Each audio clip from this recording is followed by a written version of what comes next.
ኢዜማ ህወሓት ላይ ወታደራዊ እርምጃ እንዲወሰድ ጥሪ አቅርቧል። ፕሮፌሰር ብርሃኑ ነጋን የተኩት አዲሱ የኢዜማ መሪ የህዝብ ተወካዮች ወንበርን ማሸነፋቸው ተሰምቷል። በቤንሻንጉል ጉሙዝም አነጋጋሪ ውጤት ተመዝግቧል፣ እንመለከተዋለን። በፕሮፌሰር መረራ ጉዲና የሚመራው ኦፌኮም ምርጫው ሙሉ በሙሉ ታማኝነቱን ያጣ ነበር ሲል አጣጥሎታል።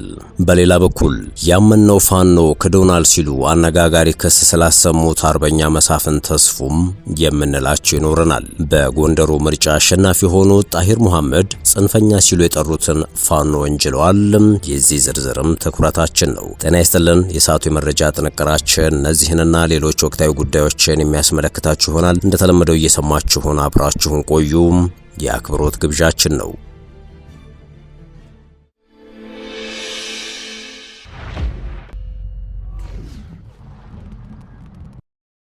ወደ ቀዳሚ ጉዳያችን አመራን። ጠቅላይ ሚኒስትር አብይና ደብረጽዮን ገብረ ሚካኤልን ፊት ለፊት የማገናኘት ጥረት። በትግራይ በኃይል ስልጣን የያዙት ደብረጽዮን ገብረ ሚካኤል ትላንት በአፍሪካ ቀንድ የአፍሪካ ህብረት ልዩ መልእክተኛ በሆኑት ኦሉሴጉን ኦባሳንጆ የተመራ የልዑካን ቡድን ጋር በመቀለ ተነጋግረዋል። ውይይቱ በትግራይና በፌዴራል መንግስቱ መካከል የተፈጠረውን ውጥረት ለማርገብና ውይይት ለማስጀመር ያለመ እንደሆነ ኦባሳንጆ መናገራቸውን የክልሉ ዜና ምንጮች ዘግበዋል። ከመቀለው ውይይት በኋላ ልዑካን ቡድኑ ወደ አዲስ አበባ ተመልሶ ከፌዴራል መንግስቱ ባለስልጣናት ጋር ተመሳሳይ ውይይት እንደሚያደርግ በውይይቱ ላይ የተሳተፉት የህወሓት አመራር አባል አዲስ ዓለም ባሌማም ተናግረዋል ተብሏል።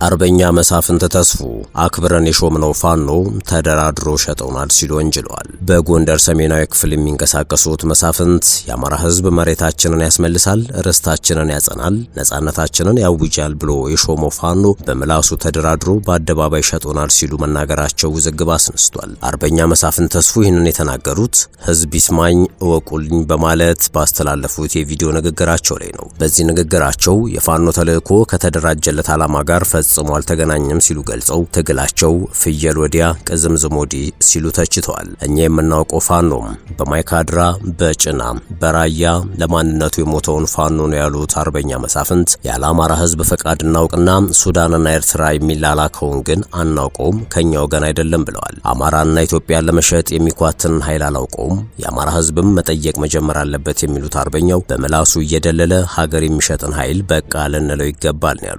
የወቅቱን የፋኖ አመራሮችን በስም ጠቅሰው ድርጊታቸውን የኮነኑት አርበኛ መሳፍንት መንገዳችሁ ስህተት፣ ትግላችሁ ከወገን ኃይል ጋር፣ እቅዳችሁ ሰይጣናዊ ነውና ወደ ቀልባችሁ ተመለሱ ሲሉ ጠይቀዋል። ለአማራ አታገላለሁ ብሎ ወጥቶ አማራን መውጋት ይባስ ብሎ መሸጥ ምን የሚሉት የትግል ስልት ነው ሲሉም ጠይቀዋል። የፋኖ አመራሮች ወደ ሱዳን፣ ኤርትራም ትግራይ የሚያደርጉት ምልልስ መቼም የዘመድ ጥየቃ አይደለም ያሉት አርበኛው ይልቁንስ ኢትዮጵያንና አማራን ለመውጋት ስለሆነ እንደ ህዝብ መጠየቅ አለብን ሲሉ መልእክት አስተላልፈዋል።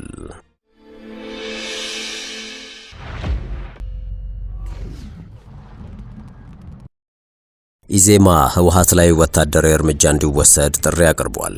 ኢዜማ የትግራይን ህዝብ ካላስፈላጊ መከራ ለመታደግ በህዝብ ላይ ምንም አይነት መስዋዕትነት በማያስከትል መልኩ መንግስት በህወሓት ህገወጥ ቡድን ላይ ብቻ ያነጣጠረ አስፈላጊ የህጋዊ እርምጃ ሊወስድ ይገባል ሲል ነው ጥሪ ያቀረበው። ፓርቲው ህወሓት የግዳጅ የጦርነት ምልመላ አዋጅ ማውጣቱና ከግዳጅ ምልመላና ጦርነቱን ካለመደገፍ ጋር በተገናኘ በቅርቡ ባወጣው አዋጅ ያካተታቸው ቅጣቶች ህዝቡ በጦርነት ለመሳተፍ ፍላጎት እንደሌለውና በዚህም ቡድኑ ስጋት እንዳደረበት ያሳያል ሲል ትላንት ባወጣው መግለጫ ወስቷል። ኢዜማም የትግራይ ህዝብ አሁን ለጦርነት እያሳየ ያለውን እምቢተኝነት በተጠናከረ መልኩ ሊገፋበት ይገባል በማለት ጥሪ አቅርቧል።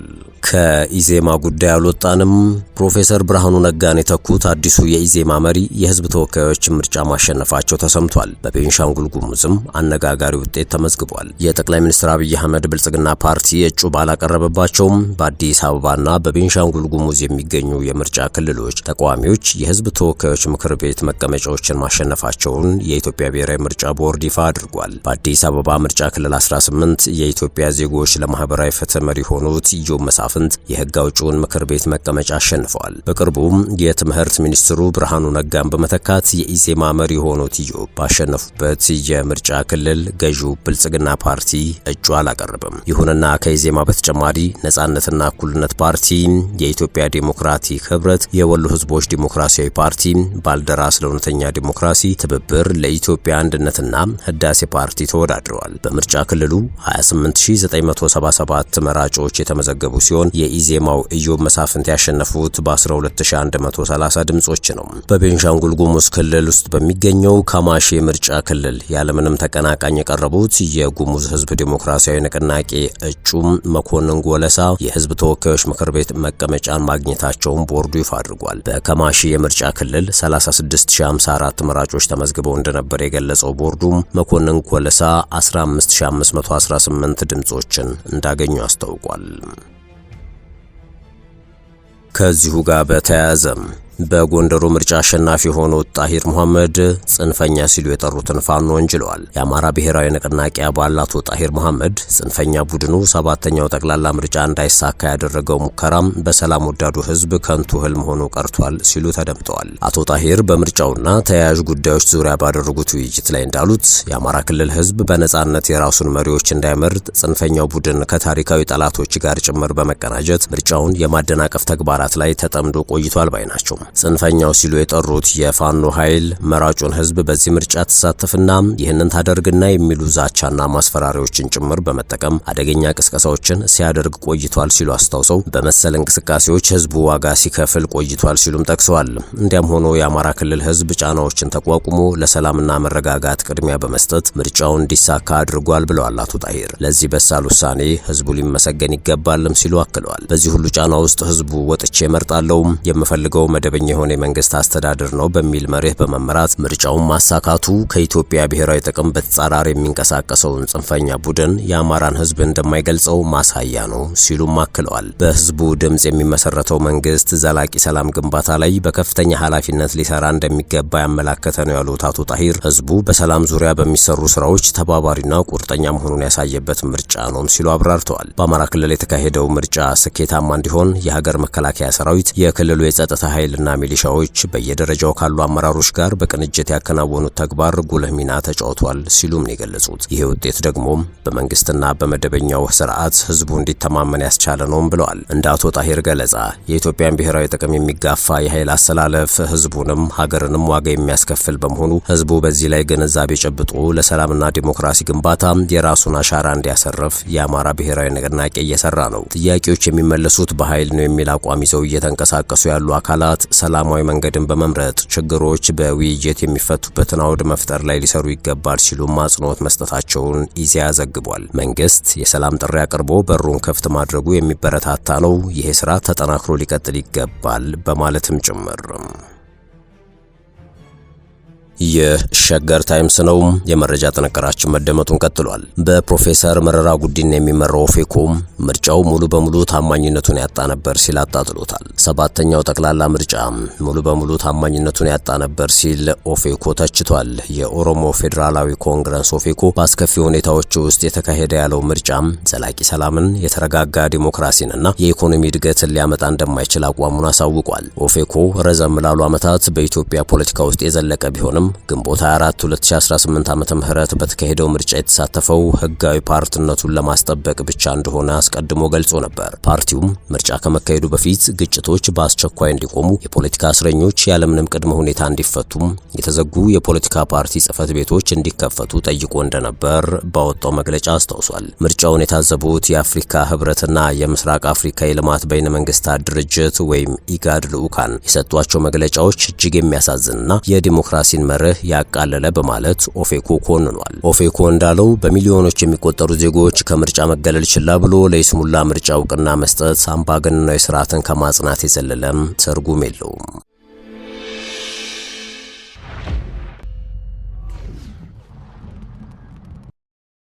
በመጨረሻም ፕሬዝዳንት ትራምፕ ወሳኙን የኢራን የነዳጅ ማስተላለፊያ ደሴትን በቅርቡ እንደሚቆጣጠሩ ዝተዋል። ፕሬዝዳንት ትራምፕ ወሳኙን የኢራን የነዳጅ ማስተላለፊያ ደሴትን በቅርቡ እቆጣጠራሉ ብለዋል። የኢራንና የአሜሪካ ግጭት ከዕለት ወደ ዕለት እየተባባሰ ባለበት በአሁኑ ወቅት ፕሬዝዳንት ትራምፕ በድጋሚ በኢራን ላይ ከባድ ጥቃት እንደሚፈጸምና በቅርቡም አሜሪካ የካርግ ደሴትን እንደምትቆጣጠር ነው ያስታወቁት። ፕሬዝዳንቱ በማህበራዊ ሚዲያ ገጻቸው ላይ እንዳሰፈሩት ባህር ኃይሏ፣ የአየር ኃይሏ፣ የአየር መከላከያ ስርዓቷና ሁሉም የጥቃት አቁሟ ወድሟል ያለውትን ኢራንን ዳግም አሁንም በኃይለኛው እንደሚያጠቋት ዝተዋል። ቬንዙዌላ ላይ እንዳደረግነው ብዙም ሳይቆይ የካርግ ደሴትንና ሌሎች የነዳጅ መሰረተ ልማቶችን እንይዛለን፣ በዚህም የኢራንን የነዳጅና የጋዝ ገበያን ሙሉ በሙሉ እንቆጣጠራለን ሲሉ እቅዳቸውን አሳውቀዋል። ከኢራን ጋር የሚደረገው ጦርነት ከተጀመረበት ጊዜ አንስቶ ፕሬዝዳንት ትራምፕ የኢራን ዋነኛው የነዳጅ ማስተላለፊያ የሆነውን ካርግ ደሴትን እንደሚቆጣጠሩም በተደጋጋሚ ሲናገሩ ነበረ። በሰሜናዊ የባህረ ሰላጤው አካባቢ የሚገኘው የካርግ ደሴት ኢራን ወደ 90 በመቶ የሚሆነውን የነዳጅ ምርቷን ለቀሪው ዓለም የምታቀርብበት ዋና መተላለፊያ ነው። ደሴቱ ከኢራን የባህር ዳርቻ አቅራቢያ የሚገኝ ሲሆን ወደ 2 ሚሊዮን በርሜል መጫን የሚችሉ ግዙፍ ድፍድፍ ነዳጅ ጫኝ መርከቦች ላይ ነዳጅ ለመሙላት የሚያስችል ጥቅል የውሃ ክፍል አለው። ውድ የሸገር ታይምስ ቤተሰቦች ለሰዓቱ የያዝነው የመረጃ ጥንቅራችን ይህን ይመስል ነበር። ስለተከታተላችሁን ከልብ አመሰገንን። በያላችሁበት ሰናይ ጊዜን ተመኘን።